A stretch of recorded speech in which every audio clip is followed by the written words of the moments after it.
ஆண்டின் பொதுக்காலம் 25வது வாரம் திங்கட்கிழமை. நற்செய்தி பகுதி லூக்கா பிரிவு 8 அருள்வாக்குகள் 16 தொடக்கம் 18 வரை. விதைப்பவர் உவமையை சொன்ன பிறகு விளக்கு உவமையை லூக்கா தனது நற்செய்தியில் பதிவு செய்கிறார்.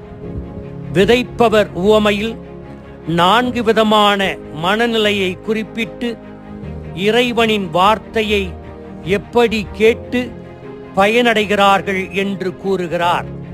பிறகு இன்று விளக்கு உவமையிலே பிரிவு 8 18வது வசனத்தில் நீங்கள் எத்தகைய மனநிலையில் கேட்கிறீர்கள் என்பது பற்றி கவனமாய் இருங்கள். உள்ளவருக்கு கொடுக்கப்படும், இல்லாதவரிடமிருந்து தமக்கு உண்டென்று அவர் நினைப்பதும் எடுத்துக்கொள்ளப்படும் என்று கூறுகிறார் இயேசு. பொதுவாக மனிதர்கள் அடுத்தவர்கள் சொல்வதை கேட்பது போல் தோற்றமளிக்கிறார்கள். ஆனால் அவர்கள் உண்மையில் கேட்க மாட்டார்கள். வெளியில் கேட்கும் உரையாடலை விட உள்ளத்தில் ஓடும் எண்ணங்கள் இன்னும் அவர்களுக்கு சுவாரஸ்யமாக இருப்பதால் வெளியில் பேசுபவர்களிடம் கேட்பது போல ஒரு தோற்றத்தை உருவாக்குவார்கள்.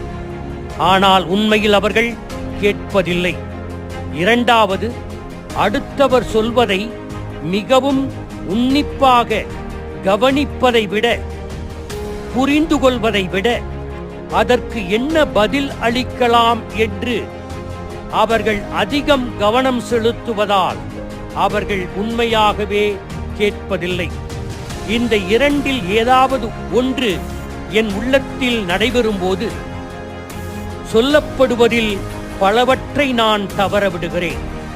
எனவே என்னால் சரியான புரிதலோடு பதில் அளிக்க முடிவதில்லை.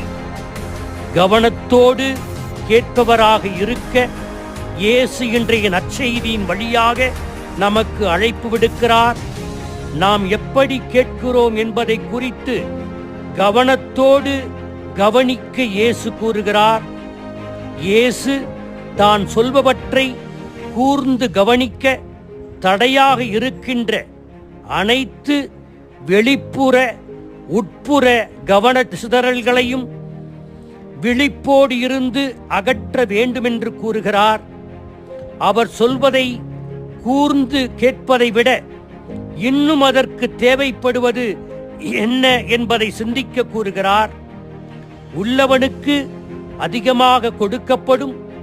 இயேசுவின் வார்த்தைகளை விழிப்புடன் இருந்து கவனமுடன் கேட்டு புரிந்து கொண்டு அவருடைய வார்த்தையின் தாக்கங்களை சிந்தித்து அதற்கு ஏற்றார் போல நாம் பதிலளித்தால் நமக்கு அதிகமாகவே கொடுக்கப்படும் என்று இயேசு கூறுகிறார்.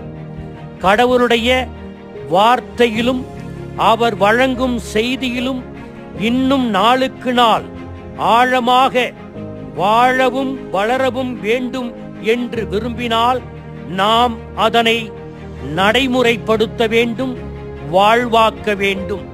அப்போதுதான் அதிகமாகவே நமக்கு கொடுக்கப்படும். அதனால்தான் கேட்டதை கவனமாக கருத்தில் கொள்ள தவறுபவரிடமிருந்து அவர்களிடம் உள்ளது என்று நினைப்பதும் எடுக்கப்படும்.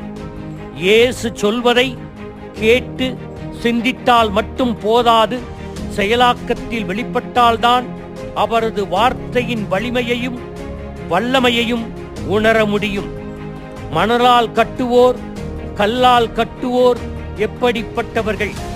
செயல்பாடு உள்ளவர்கள், கல்லால் கட்டப்பட்டவர்கள் என்று இயேசு கூறுகிறார்.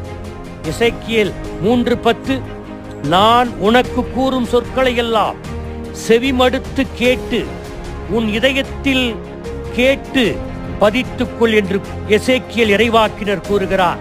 மேலும் எசேக்கியேல் 33:31-32 என் மக்கள் வழக்கம் போல் உன்னிடம் வருகின்றனர், உன் சொற்களை கேட்கின்றனர், ஆனால் அவற்றையோ கடைபிடிப்பதில்லை.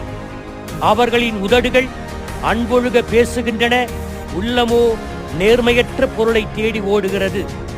அவர்களுக்கு நீ இசைக்கருவியுடன் இயைந்து இனிய குரலில் காதல் பாடல் பாடும் பாடகன் போல் உள்ளாய். அவர்கள் உன் சொற்களை கேட்கின்றனர், ஆனால் அவற்றை கடைபிடிப்பதில்லை.